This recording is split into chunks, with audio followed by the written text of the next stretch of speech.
Hi everyone, in this video I want to go over the annotated bibliography and just kind of talk a little bit more about that particular aspect of the scholarly argument assignment.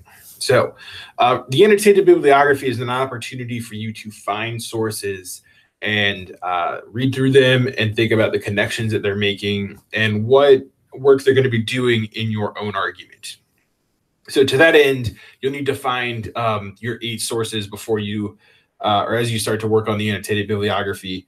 It is going to be something that that you'll have an opportunity. There are a couple of work days devoted to the annotated bibliography, to finding sources, that kind of stuff. So, so as with the source requirement, you'll need to have 8 outside sources for this paper, 5 at least of which have to be scholarly, peer-reviewed journal or book articles or chapters. And you need to have those for the annotated bibliography. That is a required part of the assignment. And again, as I mentioned in the scholarly argument video, the maybe library databases are the best place to go to find these. Academic Search Complete's usually a pretty good one, but there are plenty of others out there as well. Now, in terms of the annotated bibliography itself, what you're doing here is you are providing a couple of things in each annotation. First, you are briefly, very briefly, 1 to 3 sentences at most are devoted in your annotation to summarizing the source, so telling us what it's about. And that is getting very kind of both broad and specific. And what I mean by that is broad is in your kind of what is the whole piece about, but specific in that it's clear for us what the argument is or what the point is, what this piece is talking about regarding the topic or issue. With that, then you also need to establish the credibility of the source. And in terms of establishing credibility, that's usually at most a sentence or even kind of a beginning of a sentence, at least into the rest of the annotation, telling us who the person or who the author or authors are and what credibility they have on the issue. And that can be something as simple as Diane Smith, professor of economics at Princeton University. Boom. That's all you need for most scholarly sources. If it's written by an organization, right? Who is this organization? Where do they come out from? If you don't recognize the authors, you need to do a little bit of initial digging and research. Relying on a publication alone is not enough usually to establish credibility, even if it's a well-known publication.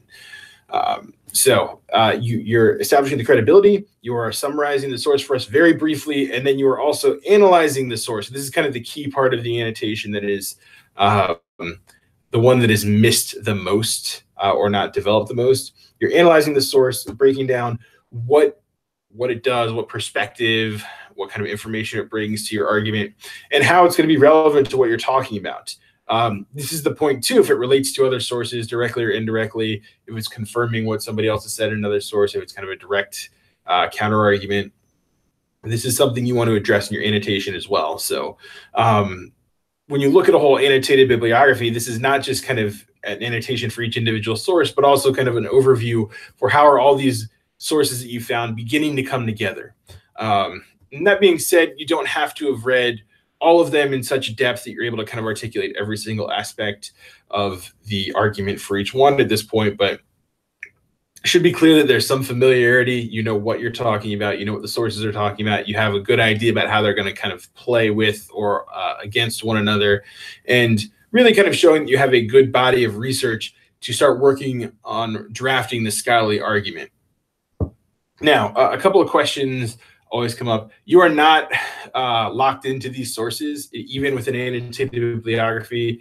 It's quite possible that you do the annotated bibliography, you start drafting the paper, and realize 1 or 2 of the sources aren't actually going to be as helpful as you thought they were. So it's still fine. You're not locked into these 8 sources. So you can drop 1 or 2 and add 2 new ones if you need to as you start working on the paper. That's totally fine. That is, again, that's part of the writing process.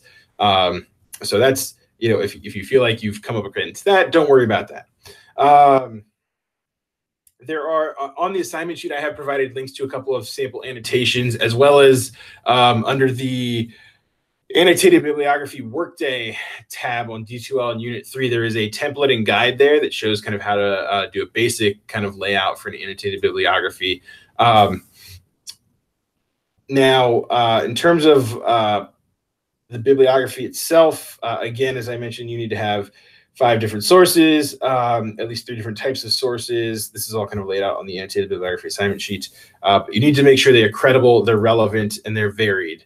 And up to date, so they're current as well. These are kind of 4 things you need to confirm for all the sources in your paper. Now, when you're laying out and working on the annotated bibliography, I don't care if you single space or double space the whole thing, that's up to you. But you will have the citation for your source, and then either if you're going to do it single space, I recommend just 1 line break between the citation and the annotation. If it's double spaced, you don't have to worry about adding an extra line break. Just kind of have the whole thing double spaced. So it should be your citation first, and then your annotation directly below it. You don't need to number, bullet point, anything like that for your sources. They do need to be in the correct citation or in the correct format for the citation you're using. So if you're using MLA, it should be an MLA format, or APA format, Chicago, whatever style you are using, this citation should be formatted in that style. One obvious thing, these do need to be listed alphabetically. That's a small but obvious thing that kind of gets jumped over a lot. So make sure you have the sources listed alphabetically throughout the annotated bibliography. Just in terms of what I'm looking for on the annotated bibliography, for one part of the grade is the sources. So obviously you have a good set of 8 sources that look like they're going to be helpful for the paper. You've got the 5 academic peer-reviewed articles that you need, and 3 other sources as well. You have annotations for all 8 of your sources, and these annotations establish the credibility of the source, provide a brief summary, and analyze them and break down both why it's or how it's related to your other sources and why it's relevant to your argument. So as you'll notice, again, on the assignment sheet on D2L, there are a couple of days devoted to working on this, one with a specific activity, another a particular, just kind of an open work day to work on kind of finalizing the annotated bibliography. But if you have questions about sources, if you're not sure about the annotations, as always, let me know. I'm glad to help out with that however I can. Otherwise, I look forward to looking over these and kind of seeing how you're progressing with your research when you get to that point in the project. So thanks.